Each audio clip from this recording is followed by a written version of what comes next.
Hello, my dear friends. Today we will read class 6th chapter number 5 look to this day यानी कि chapter का जो name है इस दिन को देखो। कलेक्ट करना है यहाँ पर make a list of all the things यानी आपको एक लिस्ट तैयार करनी है, एक लिस्ट बनानी है उन सब चीज़ों की that you wish to achieve in your life जिनकी तुम्हारे अपने जीवन में प्राप्त करने की इच्छा है। विश बोलते हैं इच्छा, अचीव बोलते हैं प्राप्त करना। योर लाइफ मतलब अपने जीवन में कम्युनिकेट करना है। वर्क इन पेयर्स यहाँ पर जोड़ी में काम करना है कि एक साथ एक काम को दो लोग कर सकते हैं, ऐसे आपको काम करना है। एंड टॉक अबाउट और बातें करनी है किसके बारे में, the idea of happiness. Happiness का जो आइडिया होता है, प्रसन्नता का जो विचार होता है उसके बारे में आपको बात करनी है। What does it mean to you, इसका तुम्हारे लिए क्या मतलब होता है। सेलिब्रेट करना है। Make a list of all the things यहाँ पर उन सब चीज़ों की लिस्ट तैयार करनी है that you love about your life जिन्हें आप अपने जीवन के बारे में या अपने जीवन के लिए पसंद करते हैं। काउंट योर ब्लेसिंग्स, अपने आशीर्वाद से जो तुम्हें आशीर्वाद मिले हुए हैं उनको काउंट करना है। एंड फील ग्रेटफुल और धन्यवाद देना है फॉर वॉट यू हैव, जो भी तुम्हारे पास है उसके लिए आपको धन्यवाद देना है। Before read lesson we will read about the poet यानी जिसके जो पोइट हैं वह कालिदास, जिसको इसके नाम से हर कोई परिचित है, कालिदास यानी कि Kalika Das. Is regarded as one of the greatest poets of India.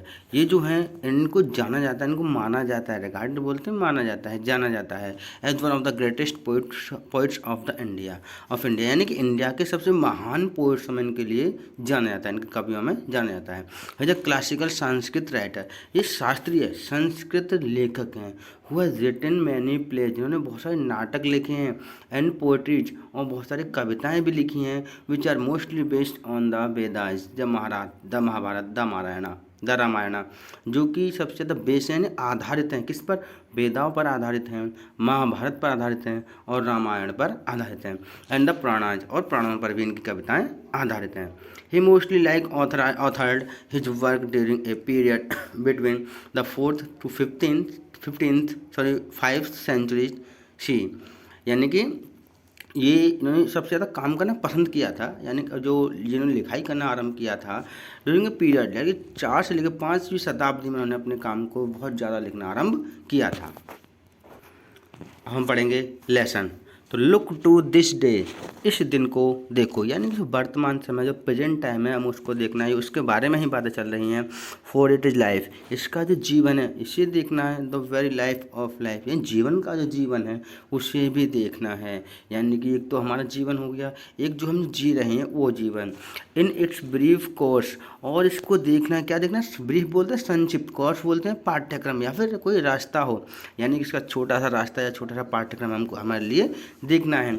Lie all the varieties, पड़ी हुई हैं, क्या वैराइटीज बोले सच्चाई, सारी सच्चाइयाँ पड़ी हुई हैं। एंड रियलिटीज, और वास्तविकता ही पड़ी हुई हैं या हैं किसकी, ऑफ योर एक्सिस्टेंस, तुम्हारा जो अस्तित्व है, एक्सिस्टेंस बोलते हैं अस्तित्व, यानी तुम्हारे अस्तित्व के बारे में सच्चाइयाँ जो वास्तविकता है वो पड़ी हुई हैं। द ब्लिस ऑफ ग्रोथ, यानी कि हमारे विकास का आनंद भी है इसमें। द ग्लोरी ऑफ एक्शन है, यानी कर्म की महिमा है या भव्यता है। The splendour of achievement, achievement बोला उपलब्धि का, और स्प्लेंडर बोलते हैं वैभव है, यानी कि उसकी खुशी है, ग्रेट जो है उसका हमारे लिए। तो are but experience of time, ये सब कुछ है तो सही, लेकिन कैसे हैं, समय के अनुभव हैं। फॉर यस्टरडे कल है, लेकिन इज बट ए ड्रीम, एक सपने के रूप में है, एक स्वप्न के रूप में है। And tomorrow is only a vision, और टुमारो जो आने वाला जो कल है वो केवल एक विजन के रूप में है, एक ऐसी पिक्चर जो अपने माइंड में हमने सेट की हुई है, एक वो टुमारो होता है।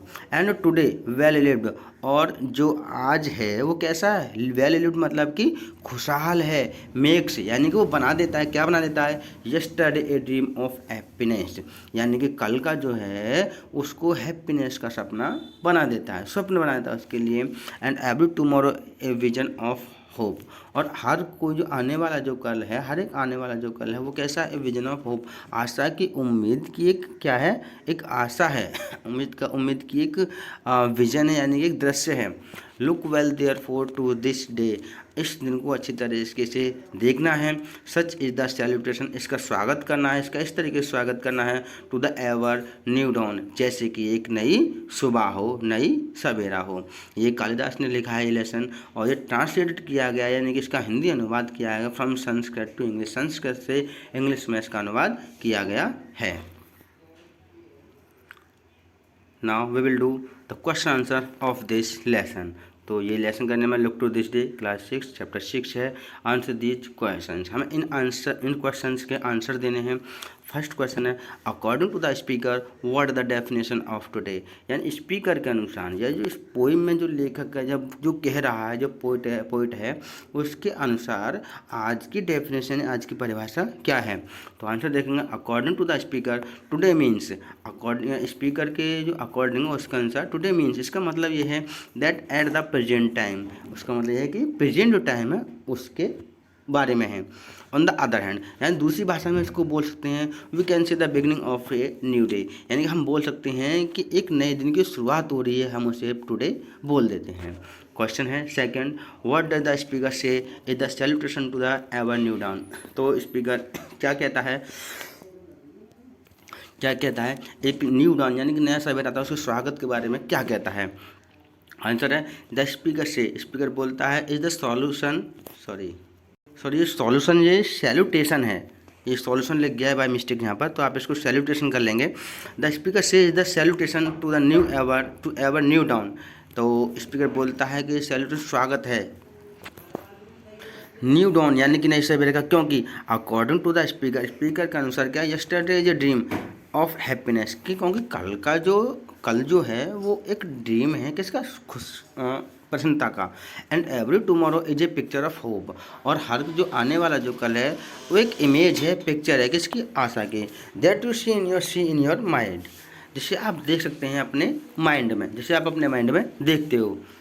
क्वेश्चन थर्ड है what are some of the experience of times, यानी कि समय के जो अनुभव हैं वो क्या हैं, कौन कौन से अनुभव हैं according to the speaker, speaker के अनुसार। तो आंसर देखेंगे according to the speaker, speaker के अनुसार they are some of the experience of times, यहाँ पर कुछ समय के अनुभव हैं, वो है इज दैट हैं that we can change the day of our life, कि हम अपने जो हमारे जीवन का जो दिन है उसे हम बदल सकते हैं, ठीक है। बिकॉज क्योंकि the world is full of truth, क्योंकि संसार भरा हुआ है सत्यों से भरा हुआ है, बिलीफ विश्वासों से भरा हुआ है, प्रिंसिपल सिद्धांतों से भरा हुआ है, एंड कस्टम्स, और कुछ कस्टम यानी रीति रिवाज जो होते हैं उनसे भी भरा हुआ है। क्वेश्चन नंबर 4 देखेंगे what all does the speaker से ए डे कंप्राइज, तो जो स्पीकर है वो एक डे के रूप में कंप्राइज क्या करता है। आंसर है पॉजिटिव विजन होना चाहिए हमारा, ट्रुथ होना चाहिए, प्रिंसिपल सिद्धांत होने चाहिए, कस्टम्स होने चाहिए, विश्वास होने चाहिए, एट्सेट्रा। यहाँ पर right A summary of this poem, इस पोएम की यहाँ पर आपको समरी लिखनी है। तो समरी तो यानी कि जैसे हमने एक्सप्लेन किया उसी के अनुसार यहाँ पर आपको समरी लिखनी है। तो आंसर है the beginning of a new day God given us this day to live with positive vision, तो जो नया दिन होता है the beginning of a new day, एक दिन जो की शुरुआत होती है, गॉड गिवन अस, गॉड हमें देता है, क्या देता है, दिस डे, इस दिन को, टू लिव, जीने के लिए, कैसे, विद पॉजिटिव विजन, एक सकारात्मक जो सोच होती है, सकारात्मक जो विजन होता है उसके अनुसार हमें जीने के लिए इसे हमें गॉड ने दिया है। वी कैन आइदर वेस्ट, या तो हम इसे वेस्ट कर सकते हैं या फिर और यूज इट फॉर गुड, या फिर अच्छे कामों के लिए हम इसे यूज कर सकते हैं। टुडे इज़ वेरी इंपॉर्टेंट, आज का जो दिन है बहुत ज़्यादा महत्वपूर्ण है, क्योंकि we exchanging day of our life, क्योंकि हम अपने दिन को बदल रहे हैं। For it life is everything of mankind, क्योंकि जो मैन काइंड यानी कि पूरी मानव जो जाति है उसके लिए सब कुछ है। The world filled with truths, जो वर्ल्ड है वो भरा हुआ है, ट्रुथ से भरा हुआ है, प्रिंसिपल से भरा हुआ है, बिलीफ से भरा हुआ है, कस्टम से और भी ऐसा चीज़ों से भरा हुआ है। So the man should go forward, इसलिए मानव को आगे जाना चाहिए विद पॉजिटिव एटीट्यूड्स, एक सकारात्मक सोच के साथ में, इसलिए मानव को आगे बढ़ना चाहिए, आगे जाना चाहिए। The well look after the day salutation of ever new down, the well look ये सब अच्छा दिखाई देता है, after the day salutation of ever new dawn, तो यानी कि सब अच्छे दिखाई देता है। इसके बाद में जब एक दिन की हम शुरुआत करते हैं, उसका स्वागत करते हैं। This poem is written by Kalidas. ये जो पोएम लिखी गई है कालिदास के द्वारा लिखी हुई है, which is translated from Sanskrit to English, जो कि ट्रांसलेट की गई है, अनुवादित की गई है संस्कृत से इंग्लिश में। आंसर नंबर बी देखेंगे, क्वेश्चन नंबर बी है answer this question with reference to the context, यानी इन क्वेश्चंस का जो आंसर देना हमें रेफरेंस और कॉन्टेक्स्ट के अनुसार इनका आंसर देना है।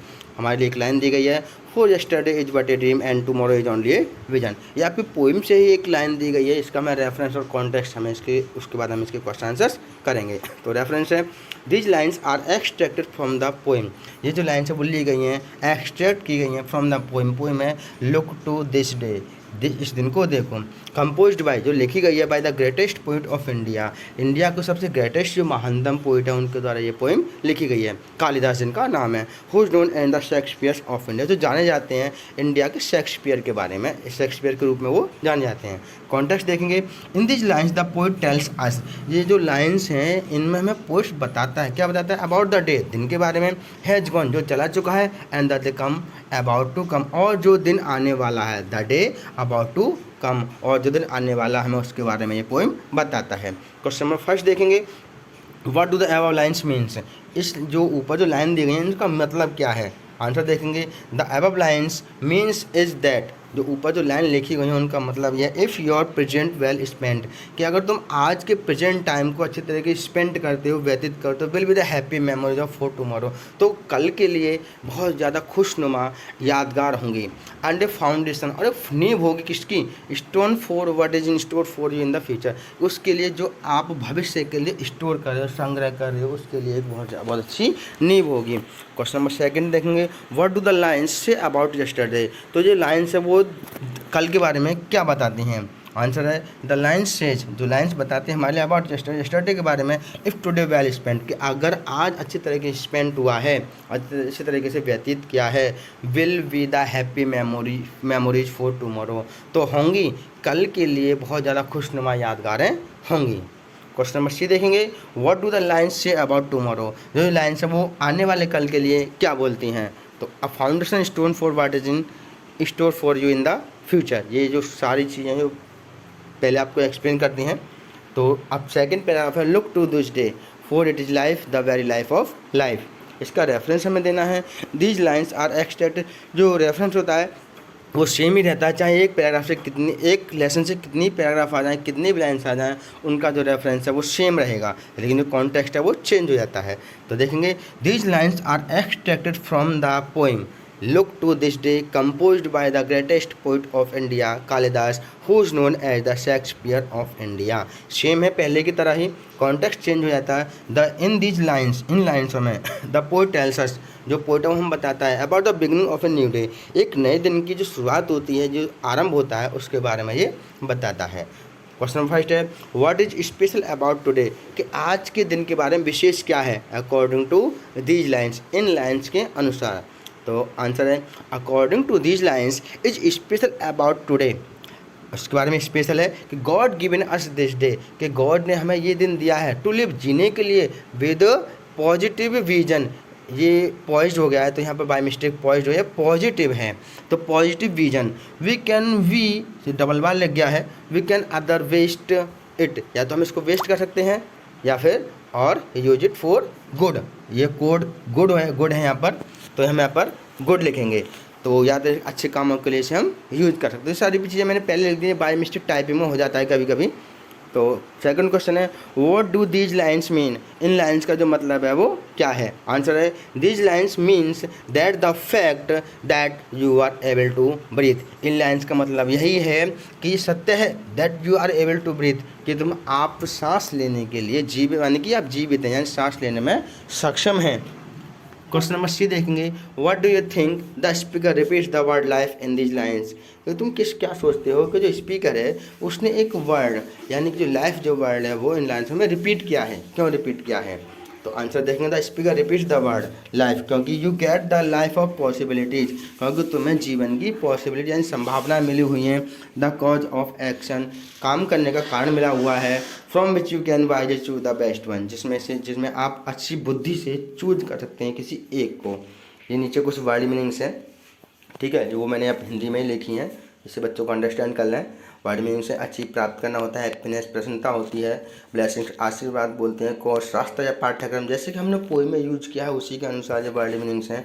वैराइटीज़ सच्चाइयाँ, रियलिटीज़ वास्तविकताएँ, एक्सिस्टेंट अस्तित्व होता है, स्प्लेंडर वैभव होता है, सेलिब्रेशन स्वागत करना, अभिवादन, और नीडॉन नई सुबह या फिर नया सवेरा। हेलो माय डियर फ्रेंड्स, ये इसमें मैंने कुछ बुक वर्क्स भी ऐड कर दिया है, क्योंकि बच्चों को प्रॉब्लम होती है बुक वर्क्स करने में, तो मैं डायरेक्ट केवल इनके आंसर बताऊंगा। ठीक है, तो क्योंकि ज़्यादा एक्सप्लेन करने से फिर ज़्यादा जो वीडियो वो लंबी लेंथी हो जाती है। द ट्विंकलिंग स्टार्स आएगा, winged at me. The slice of bread, first second में ब्रेड आएगा। थर्ड में this city never स्लीप्स at night, तो ये सिटी रात को नहीं सोते, सिटी आएगा थर्ड में। फोर्थ में आइडल आएगा, और फिफ्थ में आएगा क्लॉक। ये read and circle the example of personification in each sentence, यानी ऊपर वाले सेंटेंस में पर्सोनिफिकेशन जो आपके होते हैं उनका आंसर हमें यहाँ पर फिल करना था। अब यहाँ पर क्या करना है, इनको पढ़ना और इसको सर्कल करना, गोला कर देना, जो एग्जाम्पल है पर्सोनिफिकेशन के इस हर एक सेंटेंस में। तो इसमें फर्स्ट में फ्यूरियस हो जाएगा, सेकंड में विस्पर्ड है, थर्ड में साइंड है, और फोर्थ में कॉलिंग, और फिफ्थ में एंग्री। इसके आगे थोड़ा सा बुक वर्क और था, read this sentence, in sentence को पढ़ना है, अंडरलाइन द कंजक्शन, इसमें हमें कंजक्शन बताना है, एंड आइडेंटिफाई द टाइप, और उसको जो किस प्रकार का कंजक्शन वो यहाँ पर हमें बताना है। तो बुक में दिए हुए हैं तो आप उनको पढ़ लेंगे। ठीक, जैसे ऊपर दिया गया है ये कोरिलेटिव कंजक्शन, इसके पहले और भी कंजक्शन है, मैं डायरेक्ट आपको आंसर बता रहा हूँ। तो फर्स्ट में हमें अंडरलाइन करना था येट, और ये होता है कोरिलेटिव कंजक्शन। सेकंड में है बट, ये भी आपका कोऑर्डिनेटिंग कंजक्शन होता है, ये होता है कोऑर्डिनेटिंग कंजक्शन। थर्ड में नाइदर है और नॉर है, तो ये जैसे ऊपर लिखा हुआ कोरिलेटिव कंजक्शन है। फोर्थ में ये सो आएगा, सो को अंडरलाइन करना है, और इसमें कोऑर्डिनेटिंग कंजक्शन हो जाएगा। फिफ्थ में बोथ है, तो बोथ हो जाएगा कोरिलेटिव कंजक्शन। ऐसे नीचे करना आइडेंटिफाई द हाईलाइटेड कंजक्शन, जो हाईलाइटेड यानी जो बोल्ड लिखे हुए हैं उनको हमें यहाँ पर बताना है। तो आफ्टर होता है आपका सबऑर्डिनेटिंग कंजक्शन है। सेकंड में एंड और टी, जो टी एक बाय मिस्टेक हो गया टी बोल्ड, लेकिन इसमें कोऑर्डिनेटिंग कंजक्शन होगा। थर्ड में होगा रेदर देन है, तो इसको रिलेटिव कंजक्शन है। फोर्थ में कोऑर्डिनेटिंग कंजक्शन है। फिफ्थ में कोरिलेटिव कंजक्शन। तो डियर फ्रेंड्स, ये आपका जो कुछ बुक वर्क था वो भी आपका फिनिश हो गया है, और इस तरीके से जो वीडियो ज़्यादा लेंथी नहीं हुई है। ठीक है, आप इसका बुक वर्क क्वेश्चन आंसर्स कर सकते हैं। अब करेंगे हम नेक्स्ट लेसन।